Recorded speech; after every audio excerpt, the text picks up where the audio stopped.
Hola a todos, yo soy María Eugenia Mejía y esto es Micrófono Abierto. Bienvenidos. Hoy tenemos un invitado súper especial, se trata de Ignacio Gómez o Nacho Gómez. Él es periodista, reportero, minero de datos y subdirector de Noticias 1. Bienvenido. Bueno, Nacho, minería de datos es esa frase que está en boca de todo el mundo, pero que muy pocos la saben utilizar. La minería de datos consiste en encontrar los datos de valor entre todos los datos arrojados, ya sea de entidades públicas o privadas.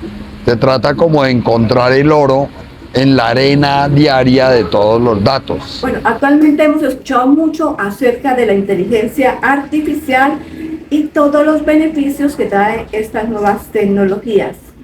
La minería de datos, aunque lleva años realizándose, antes se hacía con papel y a mano, con un lápiz. Ahora con el computador y con las nuevas tecnologías es más fácil. Consiste en la exploración y búsqueda de datos para presentarlos de una forma que pueda entender toda la comunidad, y de ahí, de esos datos, salen grandes historias. Y la minería de datos es un concepto que surge a partir de la implementación, digamos, como de la universalización de los conceptos de gobierno en línea. Es decir, antes todos los documentos de gobierno, de entidades gubernamentales, se debían buscar en lo que se llamaba antes las secretarías generales. Ahora todos esos documentos son de acceso digital. Esto cambia mucho la realidad y la relación, no solo entre el gobierno y los ciudadanos, sino la relación de los periodistas con las fuentes y con la comunidad. Nacho, minería de datos en el periodismo. Entonces es una especialidad periodística que consiste en buscar digitalmente la información, encontrarla, valorarla y publicarla. ¿Qué tal si esos datos se utilizan de una forma errada y perversa? De pronto los medios pueden tergiversar alguna información y mal informar a la comunidad. Mientras la información sea real, mientras no se trate de una falsificación de información, ninguna información es dañina. Lo que tenga que ver con su propio desarrollo le interesa normalmente a una sociedad. Obviamente que hay fabricación de datos, que hay fabricación de documentos falsos, y desafortunadamente es una tendencia en los medios de comunicación a hacer eso. La revista Semana, por ejemplo, elaboró como unas 15 noticias falsas sobre la supuesta aparición de los niños de Guaviare. Los tenían hasta en un hospital, los habían recibido siendo que era información falsa, simplemente falsificando el origen de la información.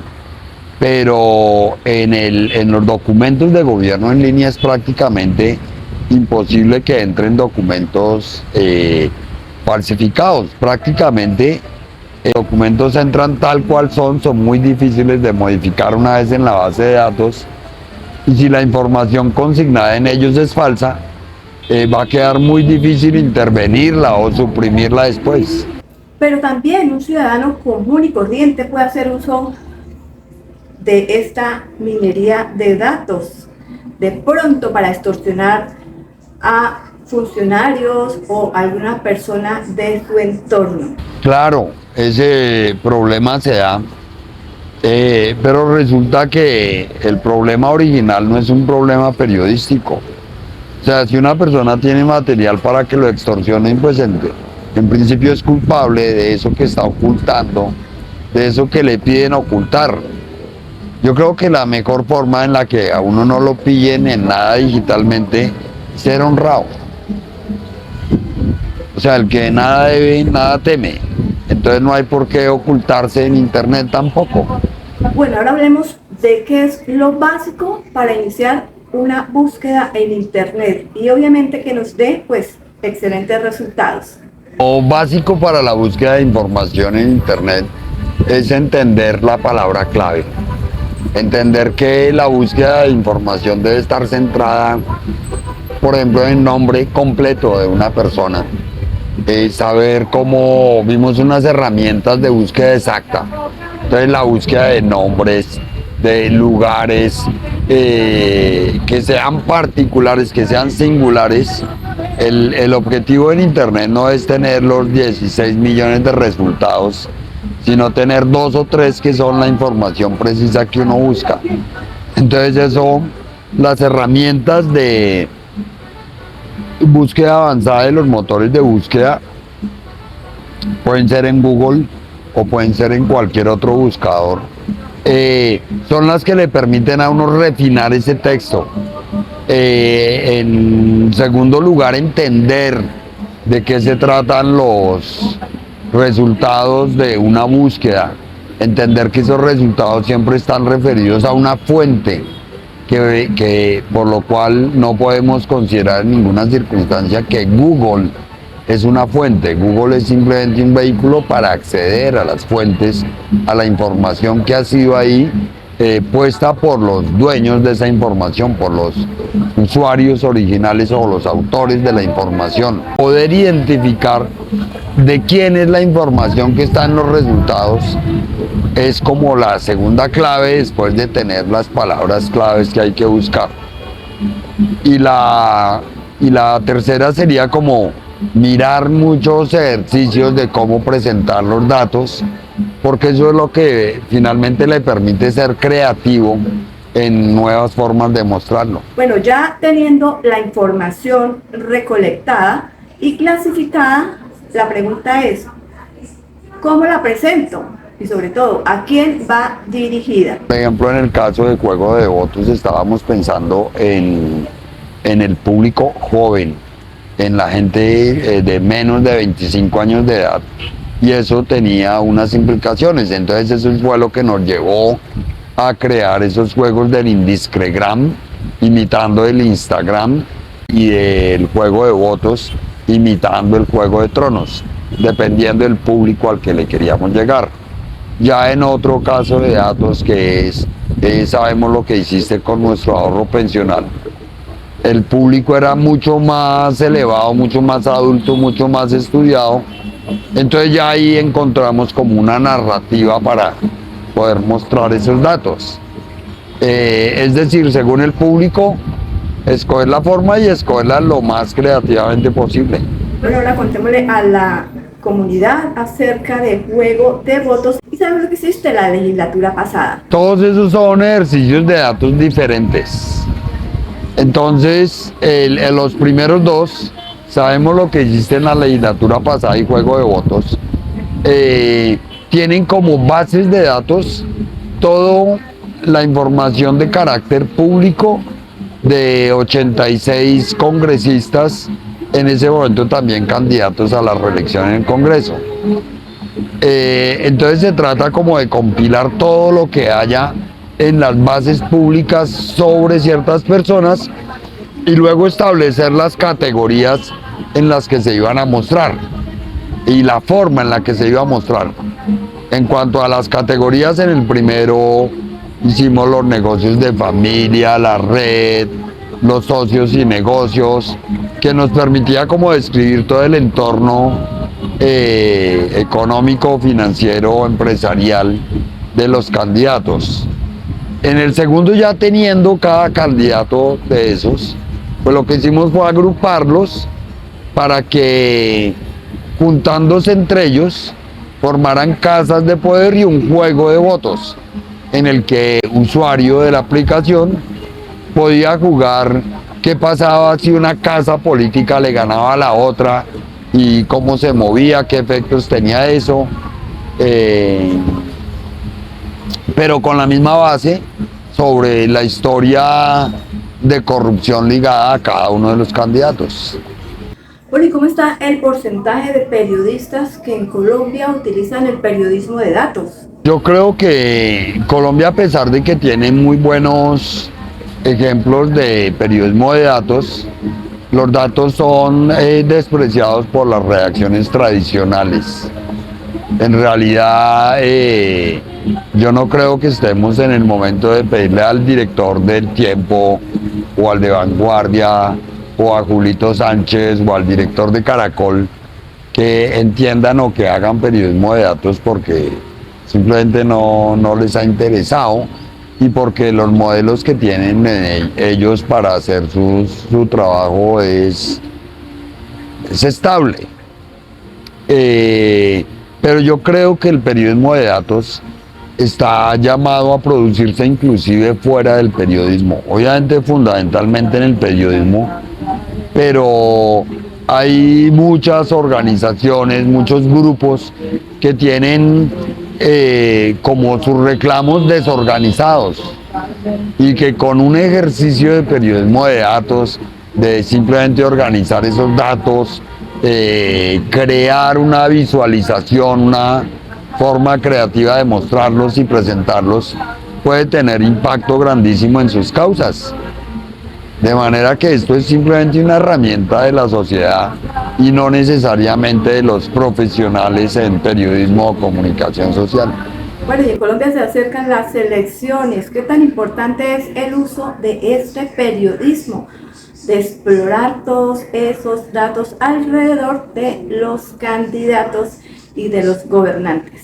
Un congresista en campaña, un político en campaña,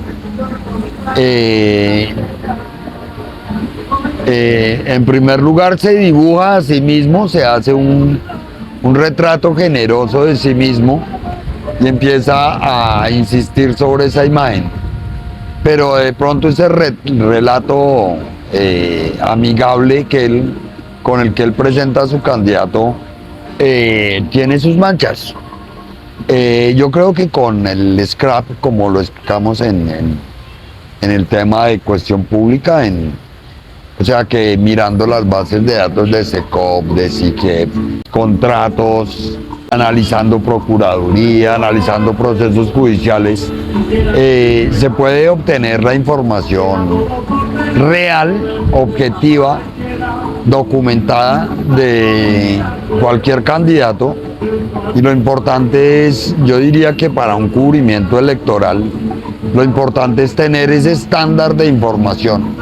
Es decir, vamos a mirar quién tiene antecedentes en la Procuraduría, quién tiene contratos, etcétera, y compararlos a todos, meterlos en esa tabula rasa. Le da una evaluación a la gente sobre la cual tomará sus decisiones políticas.